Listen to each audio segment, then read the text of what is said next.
Hey guys, and welcome to my review episode of my Bristol Rovers FM20 playthrough. My name is James, and on today's final episode, I will be covering off the awards and stats of our final season at Bristol Rovers, along with a quick summary and series review as we look at some of the best highlights of our 4 seasons at the club. So first off, we will go into the season review as we start off with players that have been inducted into the Bristol Rovers overall 11. Now, Luca Hall was one of the 2 players that has been added this season, along with Daniel Arzani, who obviously left the club sadly during the season, but definitely was a key factor in our first half of the in our first half success. So this is the team that is now in the Bristol Rovers overall best 11, and we'll presume then would be the team of the series. We have Giacomo in goal. A back four of Connolly, Kilgore, Long and Hall, Ollie Clark in defensive midfield, Rolls and Upson in central midfield, Barrett, Clark-Harris and Giannelli make up the front 3.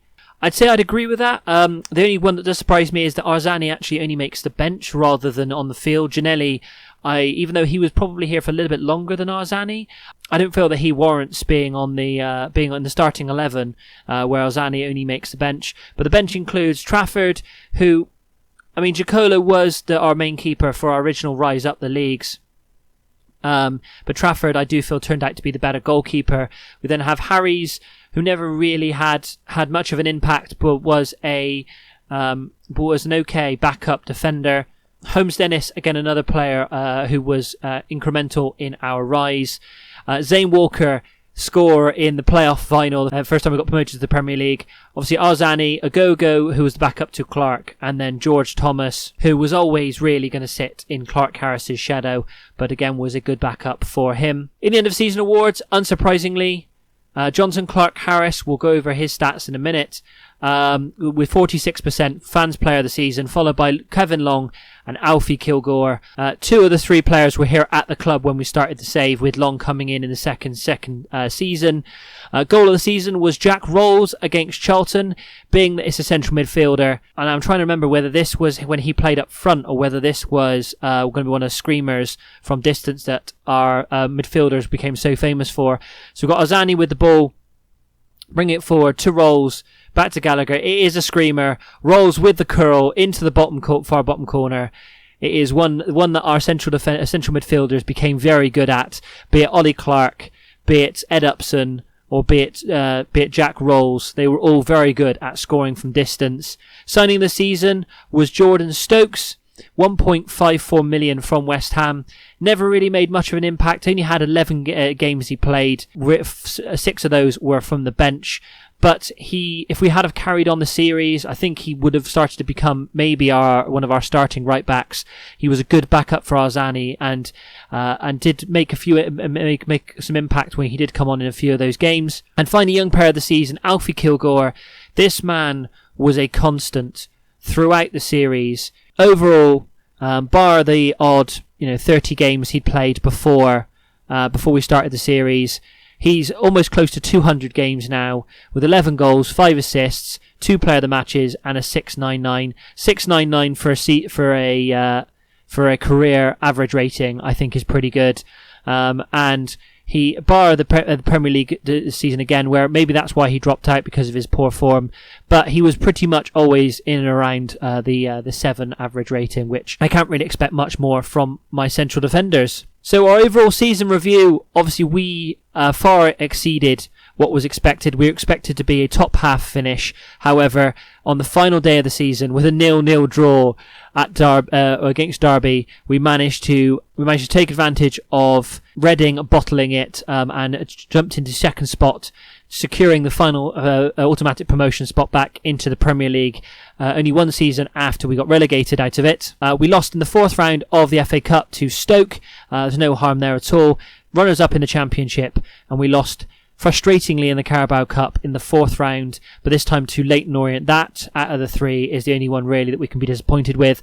Match of the season was a 5-0 drumming of Leeds. I remember it well. That was when we started to play really, when that started to kick off a fantastic September where I believe we were unbeaten.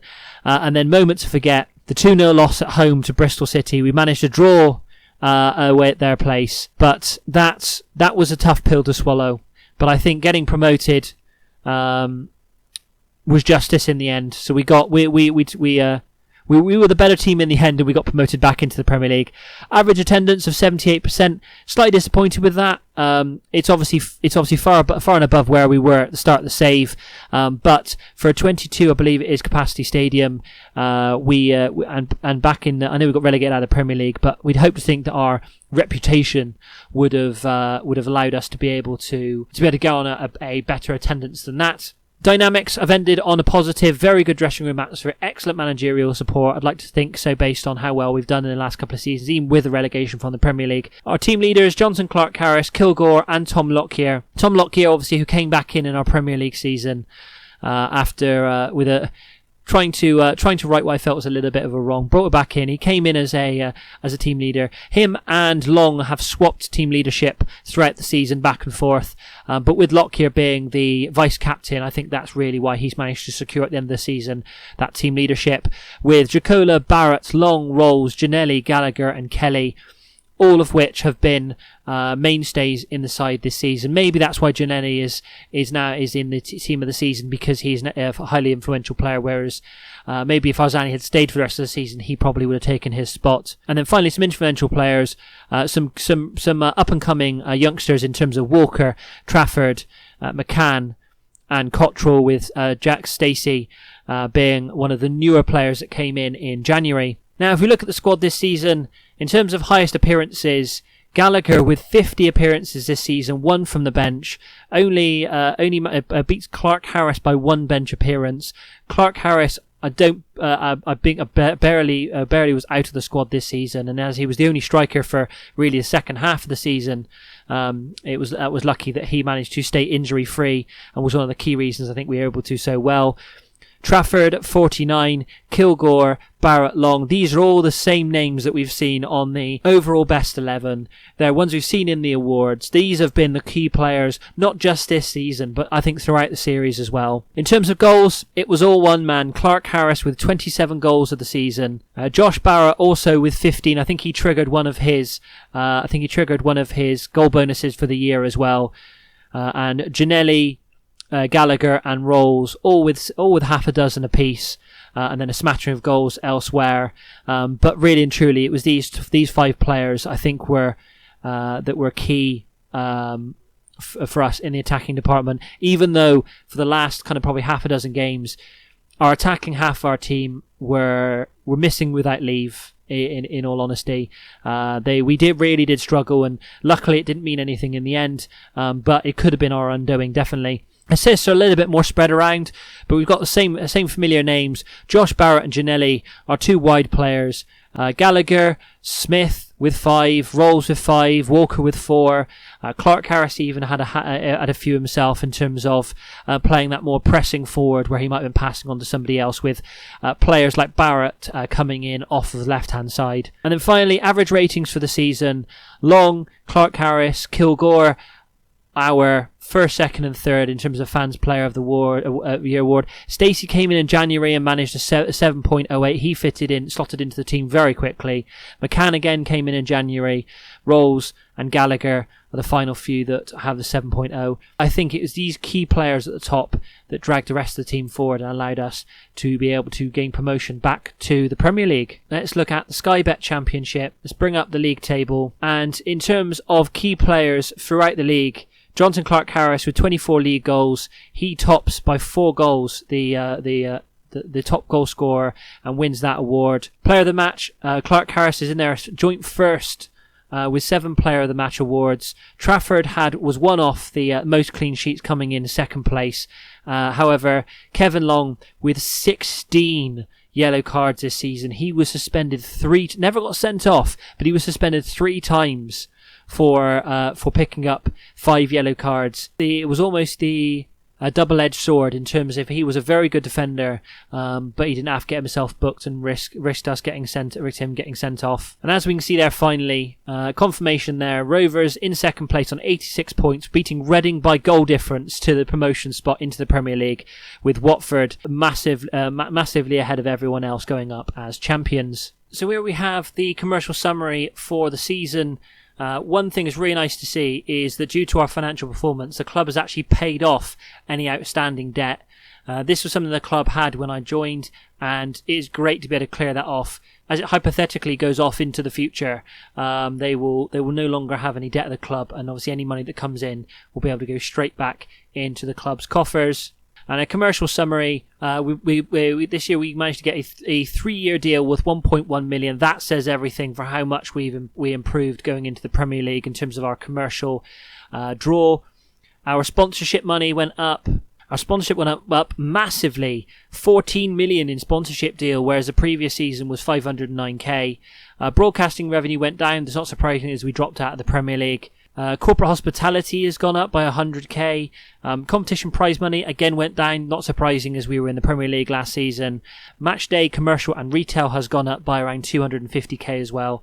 And included in that, top shirt sales are going to be the same names again. We have Clark Harris, Rolls, Gallagher, Barrett and Ginelli. Surprised not to see Long on that on that list. Maybe the shirt buyers didn't necessarily want a player who spent 3 times this season suspended due to bookings. But overall, selling just over 9,000 shirts. So let's look at the series review. This has honestly been one of the best series. I've unsurprisingly, I have played as Bristol Rovers a few times. Obviously, being a supporter, and this has probably been one of the best series I've had, and actually one of the shorter series I've had as a Bristol Rovers manager.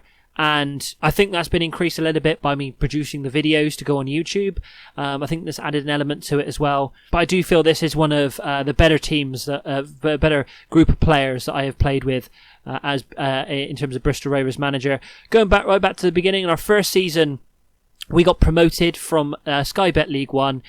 First in the table was one of, and really and truly, this was our story all the way through. Was going well and above our expectations and surprising the leagues. So we did back-to-back promotions, Sky Bet League One first. We then went up via the playoffs in the Championship. That fantastic run where we had at the end of the season. I think it was a 10-game unbeaten run with Zane Walker scoring that final goal. It's late into the playoff final, sending us for the first time in our history into the Premier League. We then have a season that, I mean, we'll put it down to experience. It was a struggle. So we look at the Premier League season. It started badly, and really it never took off. I have never had so much red on a fixture list before on a game of FM. And it was a painful season. Hopefully it wasn't too painful to watch, but it definitely was painful for me to go through. But we put it down as experience, and we bounced back obviously the following season, as we know, finishing second in the Sky Bet Championship. In terms of favoured personnel, no one makes it onto the icons list, but Clark Harris, Ollie Clark and myself make it onto the favoured personnel. I'm surprised that Ollie Clark doesn't necessarily make it onto the icon list. He also had his testimonial during this series as well, after being at the club for 11 years, I believe it was in the end. But him and Clark Harris, I do believe, were two incremental players in our first couple of seasons, and Clark Harris carried that throughout the save. So if we look at landmarks, so I came in and definitely ripped up trees straight away, removing Ollie Clark as captain and appointing Tony Craig as captain, and appointing Ollie Clark as vice-captain. We then were runner-up in the Leasing.com trophy, followed by League One champions. We then appointed Agogo as captain. Was probably regrettable, being the fact he didn't really play a massive amount in that season. And this was the first of the attempts at taking over the club, which failed the first time round. Then we got promoted from the Sky Bet Championship, relocated to St Mary's Stadium while we were rebuilding the Memorial Stadium. That summer, Walla County finally left, and Martin Starnes stepped up from board member to take over as chairman. Ollie Clark was reinstated as captain, and Jacola was added as vice captain. The following year, we finally moved into the new Memorial Stadium. I was almost certain it was 22,000. There we go. There's confirmation of 22,000, and added the undersoil heating as well. And then we moved back in the April. Relegation from the Premier League. Alfie Kilgore was added as captain for our second championship campaign, with Tom Lockyer taking up the reins as vice captain, and then finally the promotion to the Premier League once again. Finally, I'd like to look at some records. So most goals scored by a player was Jonathan Clark-Harris in our first season with 34 goals. Highest average rating was Ed Upson with a 7.26, again in that first inaugural season. Most assists by a player in a season was 14. Again, Ed Upson taking that in our first season, along with the highest average rating. Obviously, as we know, most clean sheets by a player was James Trafford, scored this season, along with most player of the match awards, which was achieved again by Jonathan Clark-Harris this season with 8. And oldest goal scorer at 33 years and 42 days was Alex Rodman, in our first season in League One, where he scored against Rochdale. In terms of finances, we are leaving in the club probably in the best state this club has ever been in. £73.8 million in the bank. That will only go up as they go into the Premier League again, with their status at rich, with £40 million in the transfer budget. In terms of debt and loans, we've got absolutely no debt to the club, and the projection is only to go up from there. That is a beautiful thing to see on any save in Football Manager. And finally, a personal review. So I only had one club for the entire save, and I was here for 1,421 days. 2 awards, a £3.3 million club career earnings. In terms of stats, bought 33 players, sold 23, making a £3 million net income for my transfers. Highest fee was on Jack Stacey. Highest fee received was from Daniel Arzani, and 14 players released from the club. Overall, I managed 204 games at the club, won 93, drawn 44, lost 67, with a win percentage of 45%. I will take that, with 1 league win, 3 league promotions, and just a single league relegation. And there we go. That's the end of the series. I hope you guys enjoyed it. Thank you for those who supported me, commented, liked, and shared videos through what has been my first but very enjoyable series here on YouTube. So if you enjoyed that and you enjoyed the series, please give this video a like. Subscribe to the channel, and don't forget to hit the bell icon to be notified of brand new FM21 videos. I'm hoping to launch my series the day the beta comes out. And I will leave you now with the intro to my new series, starting hopefully this week. And thank you very much for watching.